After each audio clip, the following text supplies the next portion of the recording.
Bismillahirrahmanirrahim. Assalamualaikum warahmatullahi wabarakatuh. Waalaikumsalam warahmatullahi wabarakatuh. Alhamdulillahirabbil alamin. Allahumma shalli ala sayyidina Muhammadin wa ala alihi wa sahbihi ajmain. Alhamdulillah, bersyukur kepada Allah Subhanahu wa taala di kesempatan yang berbahagia ini kembali kami menyapa di Majelis Yas'alunaka Islam Solusi Kehidupan bersama Syekhuna Syekh Surahman Hidayat. Assalamualaikum warahmatullahi wabarakatuh. Waalaikumsalam warahmatullahi wabarakatuh. Kami ucapkan banyak-banyak terima kasih kepada para pemirsa yang telah menyampaikan pertanyaan. Ya, dalam hal ini pertanyaan dari mahasiswa-mahasiswi UIN Cirebon. Ya, mudah-mudahan menjadi asbab ilmu kita bersama. Ya. Baik, langsung saja pertanyaan yang pertama terkait bagaimana syariat Islam bisa diterapkan di kehidupan modern untuk menjawab masalah sosial ekonomi tanpa meninggalkan nilai dasar Islam. Baik, terima kasih atas pertanyaannya. Bismillahirrahmanirrahim. Wassalatu wassalamu ala asyrafil mursalin wa ala alihi wa sahbihi ajmain. Wa ba'du, bahwa agama Islam, dinul Islam itu adalah agama kehidupan. Ya, dinul hayah. Kehidupan itu tentu saja akan mengatur segala situasi, ya, kondisi.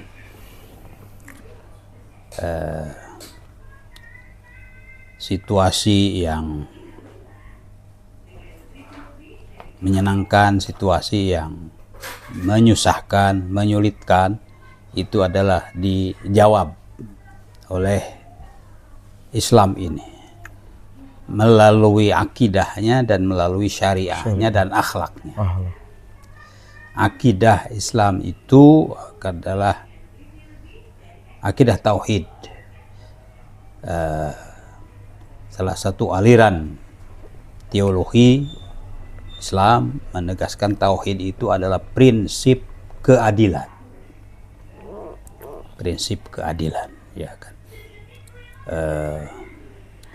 Dan dengan tauhid itu ada syariat, yaitu hukum, ya, yang berlaku untuk hari ini di dunia ini dan balasan untuk di akhirat. Jadi dibedakannya, ya, balasan di dunia dan di akhirat itu adalah keadilan. Ada manusia yang, ya, prestasi amalnya adalah cukup dibalas dengan balasan duniawi saja. Tapi ada mereka yang prestasi amalnya juga diberikan balasan akhirat, begitu kan, yang lebih kekal, abadi. Jadi ada yang dibalas, ya, dengan sekedarnya saja duniawi, ya, tapi ada yang dibalas dengan balasan yang lipat ganda dan kekal abadi. Itulah keadilan, ya kan. Jadi dibedakannya balasan itu duniawi, ukhrawi, kemudian balasan yang sedikit, ya, sebentar, dengan balasan yang kekal, itu adalah prinsip keadilan. Jadi baik dalam keadilan sosial, ekonomi maupun politik, begitu. Jadi tentu bagaimana keadilan itu diberikan ini dengan prinsip moral, ya kan. Moral itu kan kehalusan. Seorang memberi itu bukan hanya memberi sesuatu yang fisik, tetapi juga bentuk yang bahasa, itu adab, ya kan. Adab itu bukan hanya bahasa itu harus benar, tapi juga baik dan menyenangkan, itu adab. Nah, dengan adab itulah, ya, Islam menegaskan bahwa Rasulullah SAW itu diberi adab oleh Allah Subhanahu wa Ta'ala dengan adab yang paling baik, khairat ta'dib, ya kan. Nah, itu prinsip-prinsip Islam. Jadi apapun yang perlu diberi dengan bahasa kehalusan, itu Islam sudah siap, ya kan. Termasuk dalam sosial ekonomi, ya, Islam bisa menjawab, ya. Ya, ya. Tentu ada yang dengan ekonomi itu hanya diberikan apa adanya, tapi juga ada yang perlu diberikan kelebihan ya. Misalnya dalam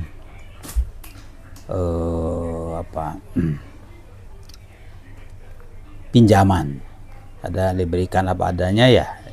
Orang yang meminjam itu perlu saja dibalas gitu kan. Tapi ada yang dibalasnya dengan lebih gitu kan. Itu adalah juga adab ya kan. Ya. Jadi tidak hanya apa yang diberi ya, diterima, tapi juga dilebihkan ya. Itulah adab.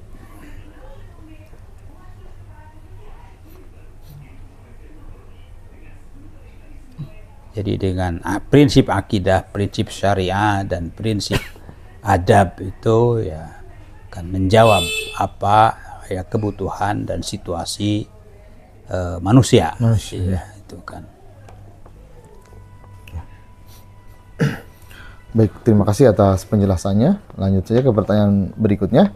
Bagaimana prinsip syariah dan hukum Islam dapat diterapkan secara kontekstual dalam menghadapi keadilan sosial, pluralitas, dan dinamika negara modern? Ya, Indonesia itu termasuk negara modern. Bahkan ya lebih kuat ya prinsip dibandingkan dengan negara yang lain. Misalnya di masalah demokrasi. Ya, implementasi demokrasi di Indonesia itu lebih canggih dibandingkan dengan di Amerika gitu kan. Di Amerika itu konflik saja antara tentu saja dua partai ya kan. Di Indonesia partai itu banyak, tapi bisa didamaikan begitu dengan prinsip ya kerakyatan yang dipimpin oleh hikmah kebijaksanaan dalam permusyawaratan perwakilan. Itu nggak ada di negara yang lain ya, permusyawaratan perwakilan itu. Yang ada adalah perwakilan saja. Tentu permusyawaratan nggak ada ya. Jadi prinsip syuro itulah prinsip Islam. Dalam ya, bahkan ada ayat atau surat ya, tentang syuro. Ditegaskan bahwa masyarakat ya yang membiasakan bersyuro ya itu tidak akan menyesal dan tidak akan merugi. Gitu. Nah itu. Jadi itulah kesesuaian prinsip syuro dengan prinsip tadi kemasyarakatan dan keadilan ya kan. Itu sangat tentu saja sesuai dengan situasi apapun bagi Allah.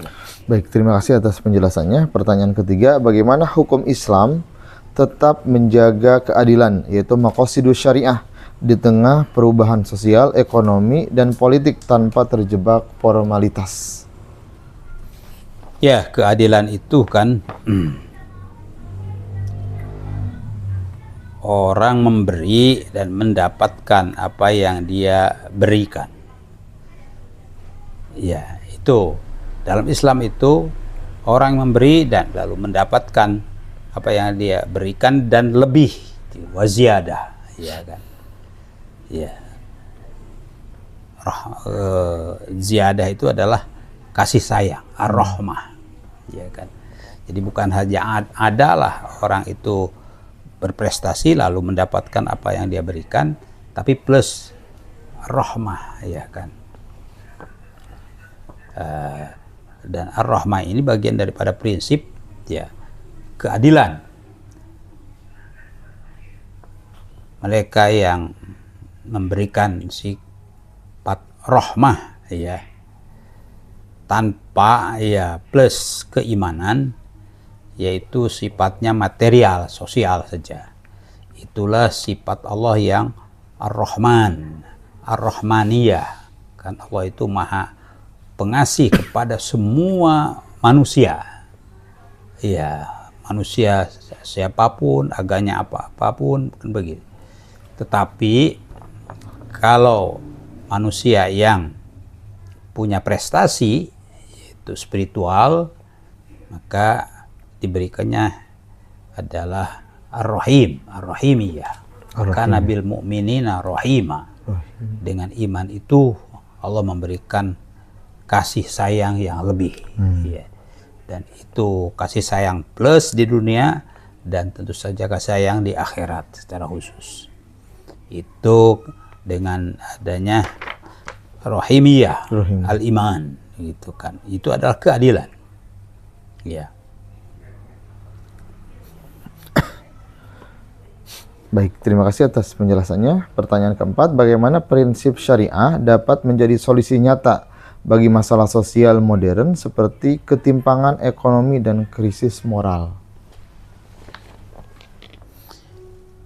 Islam itu tentu saja mengajarkan ya, dalam ekonomi itu adalah bukan hal yang adalah, tetapi tidak yang adil, tetapi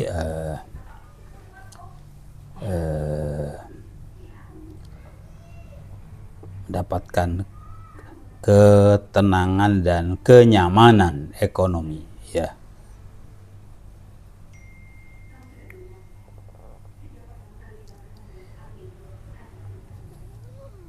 Maka dalam aturan perintah zakat, infak, sedekah, ya bukan hanya zakat, infak, tapi ada sedekah. Jadi yang zakat itu kan memang punya kemampuan dan harus mengeluarkan sekian persen. Sedangkan infak itu lebih longgar, ya kan, dibandingkan dengan zakat, ya. Sedekah itu lebih longgar.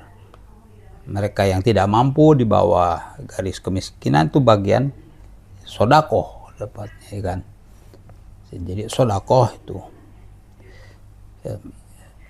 itu bagi fuqara, masakin dan semua orang itu sedekah. Bahkan dalam Al-Qur'an tuh yang paling diberikan penghargaan dan akan dilindungi, ya kan, dari ancaman siksa itu adalah bukan lebih banyak zakatnya, tapi lebih banyak sedekahnya, gitu kan. Itu di fa as-sadaqah wa akum minas solihin. Jadi kalau nanti itu sudah hampir kiamat itu, maka manusia itu akan diseleksi, ya kan. Bagaimana ini kan? Maka siapa yang lebih banyak sedekahnya, ya itu fa as-sadaqah wa akum minas solihin. Sedekah itu kan ya dengan bahasa spiritual, bahasa empati, itu sedekah kan. Tapi kalau zakat itu karena ada kewajiban, taklif, ya, batas, udah batasnya, ya kan. Apakah zakatnya yang 2,5%, 5% atau yang 10%, ya itu kan, itu harus, itu kan. Sedangkan sedekah itu kan tentu saja diserahkan kepada semangat keimanan dan sosial, itu sedekah. Maka nanti di hari akhir itu siapa yang akan mendapatkan pertolongan dari Allah itu mereka yang lebih banyak sedekahnya, itu kan. Dan sedekah hari-hari ini kan imbalannya itu luar biasa. Jadi sedekah itu kan pertama bisa tadfaul bala, mencegah balai atau kemusibatan. Makanya kalau mau bepergian atau apapun supaya ditolak ya kemusibatannya, bersedekahlah. Saya selalu nasihatkan kepada keluarga bepergian, bersedekahlah supaya diselamatkan. Tolak bala. Itu jaminan, ya kan? Nah, itu dengan sedekah. Tuh. Sedekah itu kan dari keikhlasan, ya. Dari perhatian sosial yang bagus. Dan dengan sedekah itu fa'akum minas solihin, lu akan menjadi orang-orang yang soleh karena terbiasa dengan sedekah, walaupun nilainya tidak besar sedekah itu kan, ya sedekah jumlah rupiah ratusan, sedekah kan beda dengan zakat, apalagi dengan pajak ya kan, tentukan. Iya kan. Jadi biasakanlah sedekah, insya Allah kita akan terbiasa untuk membayar zakat, akan lebih terbiasa untuk membayar pajak, begitu insya Allah. Baik, terima kasih atas penjelasannya. Pertanyaan yang kelima, bagaimana prinsip keadilan dan kemaslahatan dalam syariat diterapkan dalam ekonomi modern tanpa bertentangan dengan hukum negara? Hukum negara jelas, yaitu masalah kemanusiaan, ya kan, tegakkan kemanusiaan, adil beradab, kan, ya kan, adil untuk semua orang, beradab itu meningkat, ya, bukan hanya ukuran materi tapi ukuran moral, ya, ukuran spiritual itu adab, ya kan. Nah, dalam Pancasila dijelaskan, kan, prinsip umum itu adil dan beradab. Nah, tentu saja dalam Islam lebih tegas lagi, al-adalah itu warahmah, ya kan. Ya, adalah itu dasarnya kemanusiaan. Setiap manusia berhak mendapatkan keadilan. Tetapi kasih sayang itu ya milik orang yang beriman. Orang pilihan, ya. Pilihan. Jadi ya, selektif itu adalah keimanan. Makin bagus keimanannya, ya tentu saja rahmat Allah itu makin tinggi, begitu kan. Jadi apa?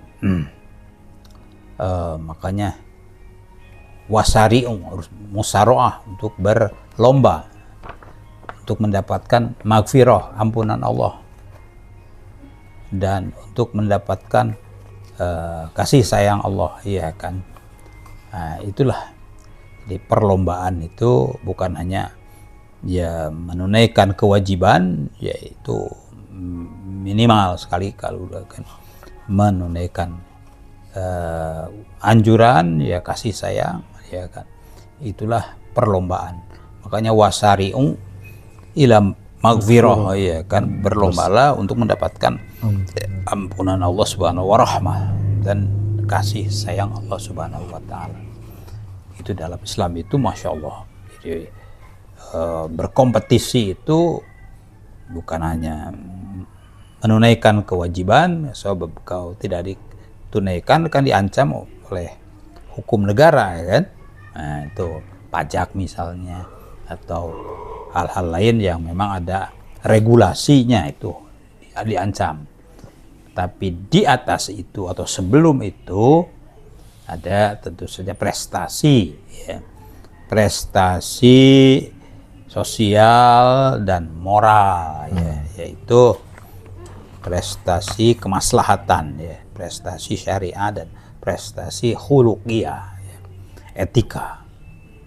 Maka etika itu lebih halus daripada ya faridah, lebih halus daripada kewajiban, ya kan. Sebab dengan etika ini, ya, bahwa tahu itu adalah kasih sayang Allah, walaupun Allah tidak marah, ya, tentu saja dengan etika itu memberikan satu kekuatan untuk menunaikan itu, ya. Baik, terima kasih atas penjelasannya. Pertanyaan yang keenam, terkait apakah berbohong dalam melamar kerjaan karena terpaksa demi kebutuhan hidup dibolehkan dalam kondisi darurat? Ya, dalam syariah itu, ya, syariah itu tentu saja mendukung kemaslahatan dan menghindari kemudaratan, ya, kemafsadatan. Ya, termasuk ya kejujuran itu kan kemaslahatan, jujur ya. Tapi bohong itu adalah kemadharatan. Bolehkah Berbohong. ya berbohong? Nah, Dalam kondisi darurat. tingkat kebohongan itu berbeda. Ya, berbeda ya, risiko atau akibatnya itu. Tentu kalau orang terpaksa berbohong karena dia menghindari kemudaratan, ya kan. Dengan yang berbohong, ya dia ya menghindari kewajiban. Ya, beda tentu saja. Nah, jadi tingkat kemudaratan yang dimunculkannya itu dari bohong itu berbeda. Maka para koruptor itu tentu saja ya kerugian negara dari korupsi kan beda-beda. Ya korupsi karena kesalahan administrasi, ya korupsi karena tentu saja sengaja melanggar hukum, korupsi dengan mengambil aset ya negara beda-beda. Jadi sesuai dengan kemudaratan yang dimunculkan, maka tentu saja akibatnya juga beda, iya kan. Jadi seorang bisa saja berbohong dengan tingkat kemudaratan yang berbeda-beda. Ya berbohong ya ini karena dia hal-hal yang mendasar dalam pengakuan iman misalnya, itu kan mendasar sekali. Berbohong ya menyebutkan ya dalam ada pengakuan transaksi, ya kan, ya itu berbeda. Bohong itu dalam keimanan, dalam hal transaksi, dalam itu berbeda, tentu saja kemudaratannya berbeda itu. Jadi ada bohong yang ya ditolerir, ya kan, ketika ya kondisinya lebih berat begitu kan. Kalau tidak berbohong dia akan lebih merugi, misalnya akan terancam hukuman, bahkan mungkin terancam keselamatan jiwanya. Nah, jadi agama ini menimbang mana yang lebih maslahat, mana yang lebih madarat, ya kan. Mana yang lebih madarat itu dihindari, kalau ada maslahat itu ditoleransi, termasuk ya berbohong. Ya, termasuk berbohong. Ya. Itu dalam menimbang muwazanah antara kemudaratan dan kemaslahatan. Ya. Itu prinsipnya. Wallahu a'lam.